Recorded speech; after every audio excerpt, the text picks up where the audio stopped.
कार्यक्रम के पुण्यार्जक हैं श्री सुरेंद्र जैन जी, पुत्र स्वर्गीय श्री ओम प्रकाश जैन, खेत वाले परिवार, प्रधान दिगंबर जैन समाज, गनौर हरियाणा। श्रीमान हरीश लता जैन बागड़ा, मानसरोवर जयपुर राजस्थान। अल्पेश विनोद गांधी जी, पायल रिया सिमोनी गांधी मुंबई महाराष्ट्र। श्रावक रत्न स्वर्गीय सुखपाल सिंह जी जैन, अंछाड़ वाले। श्रीमती सरोज जैन, श्रीमती वीना जैन, श्री प्रवीण जैन, श्रीमती शेफाली जैन, श्री नवीन जैन, श्रीमती प्रीति जैन, श्री मनीष जैन, श्रीमती किरण जैन, श्री अरुण जैन, श्रीमती अलका जैन, श्री प्रवीण जैन, श्रीमती अंजू जैन, श्री नितिन जैन। परम पूज्य वात्सल्य मूर्ति जिन धर्म प्रभाविका आरिका रत्न 105 सृष्टि भूषण माता जी की मंगल प्रेरणा एवं आशीर्वाद से चतुर्विध संघ की सेवा में सदैव तत्पर सृष्टि मंगलम फाउंडेशन द्वारा शाश्वत तीर्थराज श्री सम्मेद शिखर जी में कई वर्षों से संचालित है चतुर्विध संघ के आहार की उत्तम व्यवस्था, जिसमें आहार विहार, पिच्छी, कमंडल, वस्त्र, शास्त्र एवं औषधि दान आदि की व्यवस्था सुचारू रूप से की जा रही है। इस धर्म कार्य से जुड़कर आप भी घर बैठे पुण्य कमा सकते हैं। एक दिन की आहार व्यवस्था 2100 रुपए, सदस्यता 1 सप्ताह तक 11,000 रुपए, औषधि दान 11,000 रुपए, पिच्छी दान 11,000 रुपए, सदस्यता 1 वर्ष तक 21,000 रुपए, विशेष सदस्यता 31,000 रुपए, विशिष्ट सदस्यता 51,000 रुपए, अति विशिष्ट सदस्य 71,000 रुपए, संरक्षक 1,11,000 रुपए, शिरोमणि संरक्षक 2,11,000 रुपए। दान राशि निम्नलिखित खाते में जमा कराएं एवं अधिक जानकारी के लिए दिए गए नंबरों पर संपर्क करें। आपके द्वारा दिया गया दान धारा 80G के अंतर्गत कर मुक्त रहेगा। जैन धर्म की प्रमुख आरिका माँ सृष्टि भूषण माता जी, जो जन जन के कल्याण के लिए हमेशा तत्पर रहती हैं, जिन्होंने अभूतपूर्व धार्मिक एवं सामाजिक कार्य किए हैं, जिन्होंने दीन दुखी असहाय वृद्धों को सहारा दिया, जिनका शिक्षा के क्षेत्र में भी सराहनीय सहयोग रहा है, ऐसी पूज्य आरिका माँ सृष्टि भूषण माता जी वर्तमान में श्री महावीर जी अतिशय क्षेत्र राजस्थान में विराजमान हैं। आप सभी भक्तगण अधिक से अधिक संख्या में पूज्य माता जी के मंगल दर्शन का पुण्य लाभ अवश्य लें। परमेशी परम ज्योति विरागो विमला कृति सर्वज्ञो नादि मध्यांता सर्वशस्तो पलालिते। कहते हैं परमेश जी के द्वारा जो कहा हुआ अरिहंत भगवान के द्वारा, सर्वज्ञ देव के द्वारा, क्योंकि वो विरागी हैं, विमल आकृति है, जिनकी आकृति देखकर भव्य प्राणी तीर जाया करते हैं और जिनके द्वारा कभी भी गलत नहीं बोला जाता। अन्नोन मनतिरिक्तम याता तत्तम बिना च विपरीता निस्संदेहो वेदो यदा उदस्त ज्ञान मगमिना। कहते हैं जो ज्ञान के आगम के जानने वाले हैं, वो जो कुछ बोलते हैं वो प्रवचन हो जाता है, वो जो कुछ बोलते हैं वो आत्महित का कल्याण का कारण हो जाता है। क्योंकि प्रवचन और भाषण में यही अंतर होता है। प्रवचन वो बोलते हैं जिनके अंतरंग से ज्ञान की ज्योति जली है, जिनका अंदर का अंधकार मिट गया है, और भाषण वो देते हैं जो सिर्फ बाहर तक बोलते हैं, बाहर से बोलते हैं, और बाहर का बोलते हैं, स्वार्थ का बोलते हैं, स्वार्थ से बोलते हैं। आपने देखा होगा नेता बहुत अच्छे भाषण दे लेता है, लेकिन नेता को हम भगवान नहीं कह सकते हैं, नेता को हम सर्वज्ञ नहीं कह सकते हैं, नेता को हम हितोपदेशी नहीं कह सकते हैं, नेता को आगम का वक्ता नहीं कह सकते हैं, क्योंकि वो वक्ता ही वक्ता है, इतना बोलता है, और उसके जो सुनने आते हैं वो भी किसी स्वार्थ से आते हैं। खाना मिलेगा, नाश्ता मिलेगा, पार्टी में नौकरी मिलेगी, किसी न किसी स्वार्थ से आते हैं, क्योंकि वो स्वयं स्वार्थी है, तो उसके पास स्वार्थ की भीड़ इकट्ठी होगी। नेता के पीछे जो भीड़ इकट्ठी होती है वो वास्तव में नेता की भक्त नहीं होती है, बल्कि नेता के उस पद की लालयत होती है। हम भी कहते हैं कि तुम जैसा पद पाने को मेरा भी मन ललचाया। जो जिसको चाहता है उसको पद पाना चाहता है, उस जैसे कपड़े पहनता है, उस जैसी बातें करता है, उस जैसी प्रक्रिया करता है। किस किस का मन ललचाया? लोग कहते हैं सब तो मोक्ष चाहते हैं। सुबह सुबह आप लोग रोज जाकर कहते हैं कि मेरी तो सोवनी ताते करो उपकार भगवान, सब जीवों के सुख बढ़े, आनंद मंगल हो। भगवान मुझे निज पद दे दो, आनंद मंगल बढ़ा दो, सब जीवों का सुख हो। लेकिन सच बताना, तुम चाहते हो सब जीवों का सुख हो, लेकिन ये यदि हो जाए तो तुम्हारे ऊपर सबसे बड़ा संकट आ जाएगा, क्योंकि तुम कहते हो कि सब जीवों का सुख हो, तुम्हें नौकरी मिलनी हो और पड़ोसी को मिलनी हो, तो सच बताना, अपने लिए 10 लाख का पैकेज चाहते हो और दूसरे को यदि 10 लाख का मिल जाए और तुम्हें 2 लाख का मिल जाए तो तुम धन्यवाद नहीं दोगे कि 2 लाख भी दिए तो भगवान तूने? तुम उन्हें गालियां देने लगोगे, कहने लगे क्या बेईमान है, उस पापी को 10 लाख का, मेरे जैसे पुण्यात्मा धर्मात्मा पवित्र आत्मा को 2 लाख का। हद हो गई अन्याय, तू भी अन्याय करने लगा। भगवान को तुम गलत ठहरा देते हो, मंदिरों को गलत ठहरा देते हो, गुरुओं को गलत ठहरा देते हो। गुरुओं के पास भी बोले इनसे ये काम हो गया, मैंने कि संसार के काम तो वो छोड़ कर आए थे और यहाँ यही काम करेंगे क्या?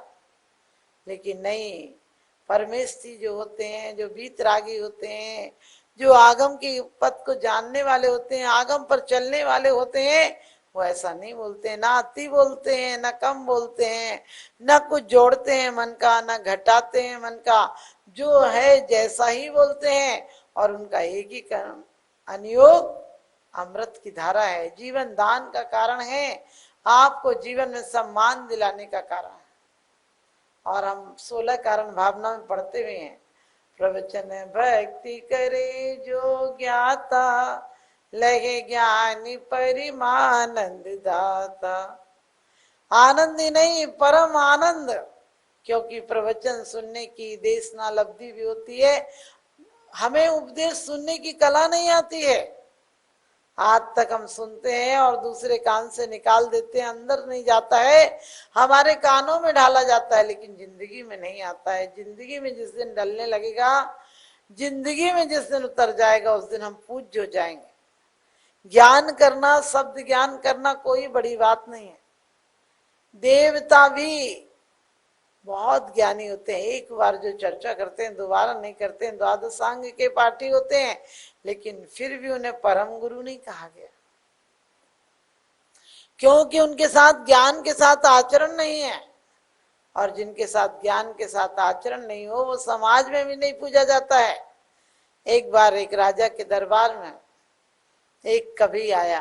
राजा के दरबार में जब कवि आया तो लोगों ने बहुत तारीफ की कि राजा बहुत अच्छी कविता सुनाता, आप एक बार कविता सुने, एक बार आपकी इतनी अच्छी व्याख्या करेगा। तो उसने कविता में ही राजा से ये कहा कि तुम बड़ी उम्र लेकर मरोगे, सबको मार के मरोगे, तुम्हारे मरने के बाद पंछी भी आजाद रहेंगे और तुम्हारे मरने के बाद राज्य का विस्तार होगा। अब राजा को बड़ी गुस्सा आई कि मैं क्या ऐसा मनुष्य हूँ कि मैं जिंदा हूं तो राज्य नहीं चलेगा, मेरे मरने के बाद राज्य अच्छा चलेगा? मैं क्या इतना बेकार हूं? किसने कहा कि तुम्हारे राज्य में परिंदे भी ठीक से रहते, परिंदे ठीक से रहते हैं, और इसने कह दिया मैं सबको मार के मरूंगा। मैं इतना दुष्ट हूं क्या किसी को मारूंगा?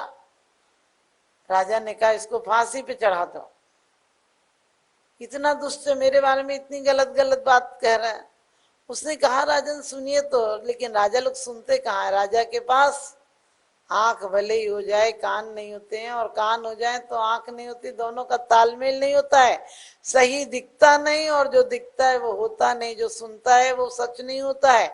उनके पास तो चापलूस लोगों की भीड़ लगी होती, जो उन्हें तोते की तरह रटा देते हैं, वही मान लेते हैं, क्योंकि बोलने से रिश्ते बन जाते हैं और बोलने से रिश्ते टूट जाते हैं। बोली बोली बोली गोली बोली प्रेम दसाला है, बोली बोली बोली गोली बोली प्रेम दुसाला है।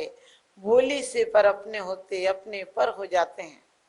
बोली ऐसी होती है जो दूसरों को भी अपना बना लेती है, और बोली ऐसी भी होती है जो घर में तकरार करा देती है। बोलने की कला आना चाहिए। बोली एक दवाई की गोली की तरह होती है, और बोली एक कारतूस से निकली हुई गोली के समान होती है, जो निकल जाए तो लौट कर नहीं आती है, और निकल जाए तो जिसको लगेगी उसे ही तबाह तबाह कर देगी, आए आए कर देगी। अग्नि का जला तो कुछ दिन में ठीक हो जाता है, लेकिन वाणी का जला हुआ नहीं ठीक हो जाता है। इसलिए हमारे यहाँ पहले बोली सिखाई जाती थी। सबसे बच्चे को पहले बोलना ओम सिखाया जाता था, जिन वाणी का ब्रह्म शब्द सिखाया जाता था, बीजाक्षर सिखाया जाता था। बच्चे को राम राम करना, जय जिनेन्द्र करना, सब अच्छे शब्द सिखाए जाते थे, भगवान के नाम सिखाए जाते थे। आज अफसोस है इस पश्चिम की बहाव में आज हमारे बच्चों को एक्टर्सों के और वैज्ञानिकों के नाम पते काम पता होंगे, लेकिन हमारे तीर्थंकर के बारे में कोई परिचय नहीं। कहते भी हैं, पोथी पढ़ पढ़ जग मुआ, पंडित भया न कोय, ढाई अक्षर प्रेमिका, पढ़े सुपंडित होय। आप किसी को गिफ्ट दे दो या भोजन पर बुला दो, लेकिन जब तक आपको बोलने की कला नहीं आएगी, जब तक आपकी वाणी प्रवचन नहीं हो जाएगी, तब तक आपके जीवन में सरसता नहीं आएगी। आप कहेंगे कैसे? एक रानी कहने लगी, बोली का क्या प्रभाव होता है? बोली तो कोई मायना नहीं रखती है। वजीर से बहस करने लगी रानी, बोले तुम कहते हो सबसे मीठी वाणी होती है, तुमने कहा वाणी से मीठी कोई चीज नहीं होती है, मैं कहती हूँ वाणी कोई चीज नहीं होती है। उसने कहा कोई बात नहीं, आप कहती हैं तो ठीक है। 8 दिन बाद उसी वजीर ने रानी का निमंत्रण किया, बहुत बढ़िया पकवान बनाया, रानी से बहुत अदब से बोला, बहुत प्यार से बोला, बढ़िया प्यार से खाना खिलाया।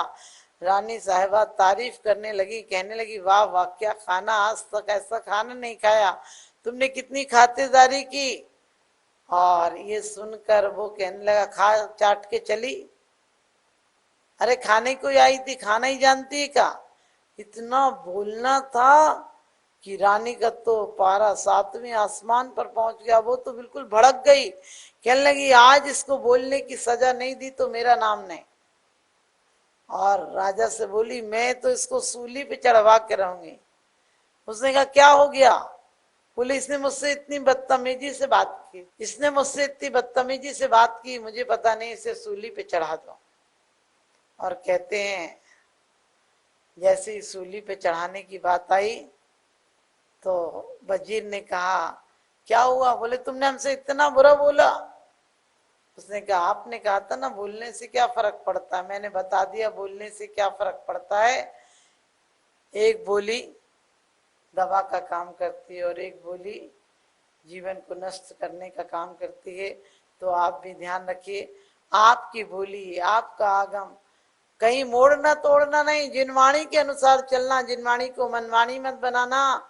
जिनवाणी के अनुसार चलोगे तो जन जन का कल्याण होगा, और मनवाणी बनाओगे तो जन जन में विद्रोह होगा, लड़ाई होगी। धर्म अकेले मानने से नहीं, धर्म को जानने से काम होगा। धर्म मानने की बात है, धर्म आत्म परिवर्तन का नाम है। और इसीलिए कहा है प्रवचन को जो सुनने की कला जानता है, श्रावक को श्रावक क्यों कहा है? क्योंकि वो श्रवण करने की कला जानता है, वो श्रवण के बाद उसे आचरण में लाने की क्रिया जानता है। और श्रावक 3 शब्दों से बना है, श्रद्धावान, विवेकवान और क्रियावान। पहले आस्था भी रखता है, फिर विवेक भी रखता है, ज्ञान भी रखता है, और फिर चारित्र में भी धारण करता है। और जो तीनों को साथ ले ले वो मोक्ष मार्ग पर चल पड़ता है, कहीं की मंजिल पर पहुंच जाता है।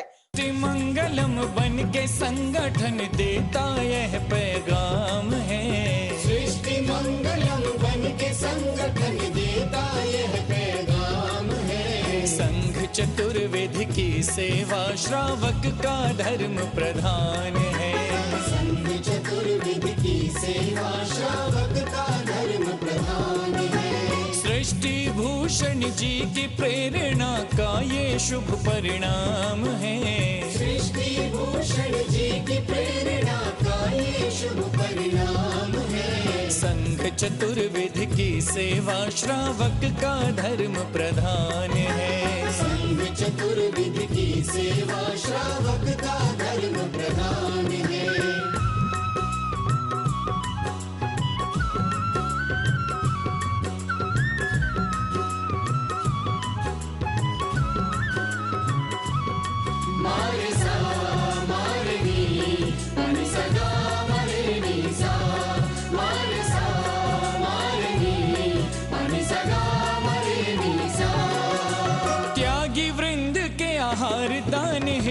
जो सदा संकल्पित है, वर्षों से संकल्पित है, आदिनाथ सृष्टि आदर्श सेवा समिति संचालित है। सम्मेद शिखर में शोभित साधु सेवा में समर्पित। सम्मेद शिखर में शोभित साधु सेवा में समर्पित।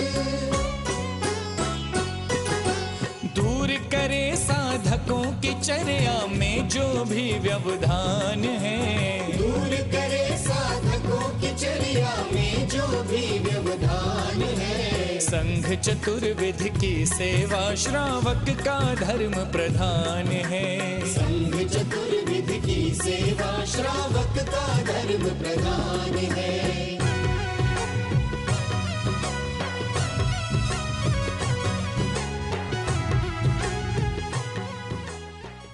परम पूज्य वात्सल्य मूर्ति जिन धर्म प्रभाविका आरिका रत्न 105 सृष्टि भूषण माताजी की मंगल प्रेरणा एवं आशीर्वाद से चतुर्विध संघ की सेवा में सदैव तत्पर सृष्टि मंगलम फाउंडेशन द्वारा शाश्वत तीर्थराज श्री सम्मेद शिखर जी में कई वर्षों से संचालित है चतुर्विध संघ के आहार की उत्तम व्यवस्था, जिसमें आहार विहार, पिच्छी, कमंडल, वस्त्र, शास्त्र एवं औषधि दान आदि की व्यवस्था सुचारू रूप से की जा रही है।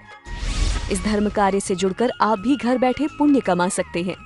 एक दिन की आहार व्यवस्था 2100 रुपए, सदस्यता एक सप्ताह तक 11,000 रुपए, औषधि दान 11,000 रुपए, पिच्छी दान 11,000 रुपए, सदस्यता एक वर्ष तक 21,000 रुपए, विशेष सदस्यता 31,000 रुपए, विशिष्ट सदस्यता 51,000 रुपए, अति विशिष्ट सदस्य 71,000 रुपए, संरक्षक 1,11,000 रुपए, शिरोमणि संरक्षक 2,11,000 रुपए। दान राशि निम्नलिखित खाते में जमा कराएं एवं अधिक जानकारी के लिए दिए गए नंबरों पर संपर्क करें। आपके द्वारा दिया गया दान धारा 80G के अंतर्गत कर मुक्त रहेगा। इस कार्यक्रम के पुण्यार्जक हैं श्री पुष्प कुमार रारा, श्रीमती पुष्पा देवी रारा, श्री विकास रारा, जया रारा, श्री ऋषभ रारा, प्रियांशी रारा, मंजुश्री, पूना बाजार, इम्फाल, मणिपुर। स्वर्गीय बाबूजी डॉक्टर श्री लाजपत राय जी जैन सपरिवार, जंगपुरा, दिल्ली।